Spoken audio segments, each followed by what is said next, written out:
On est dans le Kitzur Shulchan Aruch de Yalkut Yosef, le deuxième, la page 533, Halacha Kavhet. On est dans les Tolaïm au niveau des vers qui se trouvent dans les Yerakot, dans les légumes. Il nous dit le Rav Arotzim, Le'anir betavshila le'yerek shonim, sheyesh bahem hashash et Tolaïm, כדי לתת טעם טוב בתבשיל. חושבים שלא יצליחו לבדוק היטב את העלים, רשאים להכניס את העלים לתוך שקית מבד ולקשור הדק היטב את השקית ולהניחה כך בתוך התבשיל. Un homme que lui, en général c'est fréquent dans le persil, dans le kosbor, il veut utiliser des sortes d'herbes comme Kosbor, Petrosilia, et lui il craint que, il n'y a pas Gush Katif en France par exemple, où il se trouve dans un endroit qu'il n'y a pas Gush Katif, alors il peut prendre, il veut donner un bon goût dans le repas, dans le plat, et il craint que même que lui qu'il a bien vérifié, comme on sait que de vérifier, après qu'on a vérifié, il y a encore, on peut trouver. Parce que de vérifier tous ces laitues là, toutes ces choses-là, c'est pas évident avec l'œil. Des fois, il se trouve dans la feuille elle-même. Et dans la feuille elle-même, c'est très difficile de le trouver. Il faut le mettre sur... Il faut le bien laver, après que tu l'as lavé, le mettre sur une lumière ou devant le soleil. Tu verras combien il y en a des bêtes qui vont sortir. Il y en a un arabe une fois, il y en a dans un hôtel, il est venu, et il a dit, regarde la laitue, cette laitue-là maintenant, pourquoi tu n'as pas pris la laitue de Gush Katif? Je ne peux pas te donner la cacheroute. Il a dit, le bonhomme, il a dit, mais de quoi tu parles? Regarde ma laitue, elle est clean. Regarde comment elle est belle. Il a dit, elle est belle, donne-moi ta laitue. Il a pris sa laitue, il a mouillé, il a mis sur la perroir, sur la fenêtre de la voiture, le soleil tape, il y a beaucoup des amis qui sortent. Les quoi? Les petits amis, les petits bêtes, les petites tolaïm, les vers. C'est pour cela même que l'œil ne voit pas tout de suite, comme dans la figue. Dans la figue, on ne voit pas, mais quand tu la mets un peu dans l'eau devant le soleil, tu verras comment ça bouge. Alors maintenant, le bonhomme, lui, il craint qu'il a pris ce kosbor-là, maintenant, il craint qu'il n'a pas bien vérifié. Il y en a qui disent, il peut mettre dans un beged, un tissu qui est un peu épais, okay? Tu l'attaches bien, tu peux le mettre après dans ton plat, il donne le goût, et après tu peux le ressortir quand tu as fini avant Shabbat, comme on va. Okay? Et il y en a qui te disent que elle a quel basé. Et là, besafek im yesh tolaïm. Et il y en a qui disent qu'on n'a pas le droit de faire ainsi. Seulement si maintenant c'est safek tolaïm. C'est pas dans vadaï tolaïm. Quand est-ce qu'on peut faire ainsi? Quand tu ne sais pas si vraiment il y a des tolaïm, oui ou non.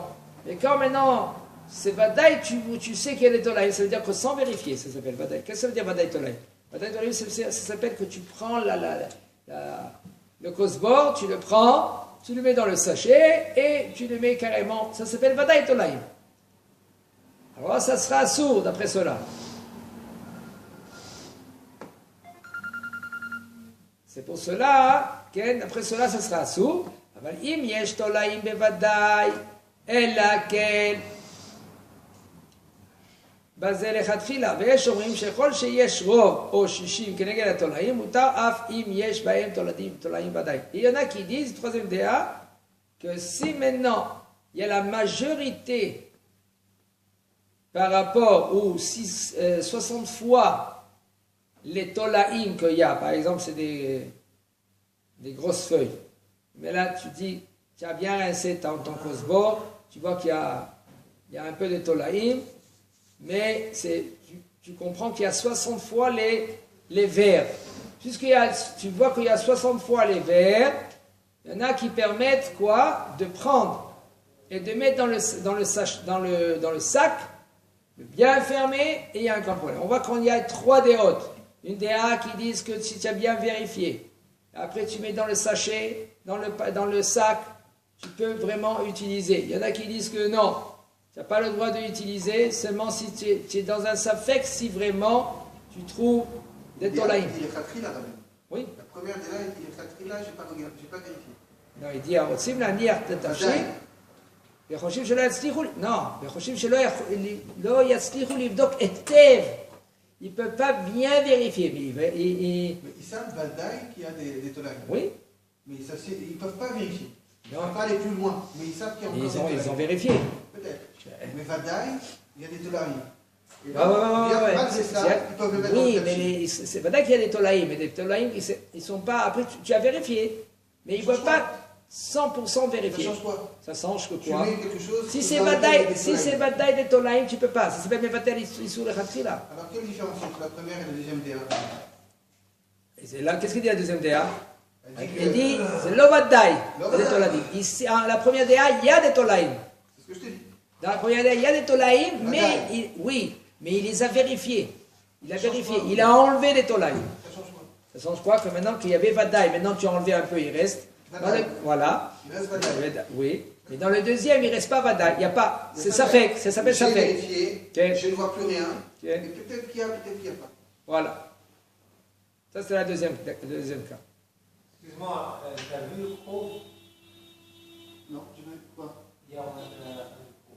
Non, je peux. Voilà, Il faut pas, si maintenant tu es en Israël, le si tu es en Israël et au niveau du chou, tu as Gush Katif, elle est hacké. Mazé, Adif, salade, rouge catif que le croup. Qu'est-ce que tu veux dire par là? Le croup, le chou. Oui. Si tu as un Gush Katif, Le chou, rouge catif. en Israël, il y a. D'accord? Je sais pas. Il y a Gush Katif. Vas-y, je sais pas, c'est sur un sachet. Et une salade. En salade, c'est écrit, ou c'est des alekatif. Alors, elle est à quel de prendre le chou et de le nettoyer. Elle est à quel. C'est pas compréhensible. On commence. C'est pas compréhensible. Bien que ce soit du rouge catif. Non, je répète. Un homme qui se trouve en Israël. C'est pas écrit dans la halakha ça. C'est écrit là. Non, qu'est-ce que je te dis maintenant, c'est pas écrit. D'accord, mais il y a écrit qu'est-ce qu'il y a le problème du cours. Il va comprendre. Parce que Je répète la halakha du coup. Regarde la halakha Kav Zayin. Ale kruv betsuim bahem tolaim rabim shekayase lezaotam. Yaakov. D'accord, tu vois ici, c'est la halakha. Oh, il te dit le Rav, c'est Raoui venachon lo leochlam. Ne mange pas du chou. Si c'est pas Gush Katif, tu manges pas Yaakov. Pourquoi? Achar shekashe meod levodkam. Parce que c'est difficile de les vérifier. Vechol zot, un homme que lui qui veut vraiment manger parce qu'il n'y a pas de groupe de chou, Gush Katif, il n'y a pas. Alors, quand même le bonhomme il veut manger ce groupe-là, alors comment il doit faire? Il te dit, yesh le vodka, mettez bena bekicha, vérifie bien ce chou-là, feuille par feuille. Après, tu as pris ces feuilles-là, tu les as rincées avec de l'eau chaude. Après que tu as enlevé ces feuille par feuille, mais la raviken, après que tu as passé l'eau chaude dessus, tu passes sous le robinet. Excusez-moi, il vous dit d'abord de la frida, de les détacher du parfum. On a dit ça. Et après les laver. On a dit ça. Feuille par feuille. באופן שכל התולעים ירדו. וכיום יש עלי כרוב המגיעים מגידולים מיוחדים שלא מצויים בהם תולעים. Aujourd'hui, on a Gush Katif en Israël. C'est pour cela, il ne faut pas s'amuser. C'est vrai, ça coûte un peu plus cher, mais au moins ta neshama elle est sauvée. Plus ou moins. Ça ne veut pas dire maintenant que tu prends Gush Katif, ça veut dire que tu fermes les yeux. C'est bon. Gush Katif, il faut bien les passer, laver. Des fois, il y a des moucherons. Parce que la serre, comment elle est faite, la serre? Elle est faite d'une manière que quand le bonhomme il rentre, il y a deux portes. Une porte, après lui il rentre, après une autre porte. Et des fois, quand lui il rentre, sur son dos, il y a quelques moucherons. Il y a plein. Okay? Dans le sud, il y a plein. C'est pas ça qui manque. Ça va dans tous les sens. Mamache. Hein? Les moucherons, il y a des milliers. Pourquoi? En l'air. Parce que quand il fait chaud, il y a des milliers en l'air. Pourquoi t'as fait là-bas? Je sais pas, demande-leur. Une fois, je suis arrivé dans un... ils ont fait une soirée, chez Babrachot c'était, et j'étais dehors, je me demandais pourquoi ils ont mis des grands ventilateurs. Et ils ont mis des bâches. Je me demandais, et ils m'ont dit, ça c'est à cause des moucherons, qu'il y en a plein. Alors avec le ventilateur, il les renvoie. Mais sinon, quand tu vois, et quand tu manges dehors, ça bouge après. Ça, voilà, le manger, il bouge. Alors, il nous dit le Rav, si tu as gouche catif, ne t'amuse pas. Tu as gouche catif. Alors, gouche catif, ça se vend comment? Mais il y en a de partout. Je sais pas, mais je vais à Rami Lévy, j'ai pas vu de gouche catif. Viens. Rami Lévy? Comment ça se vend sous ça? Tout fâché. Tout au Vous profond. êtes hyper. Ah, d'accord. Et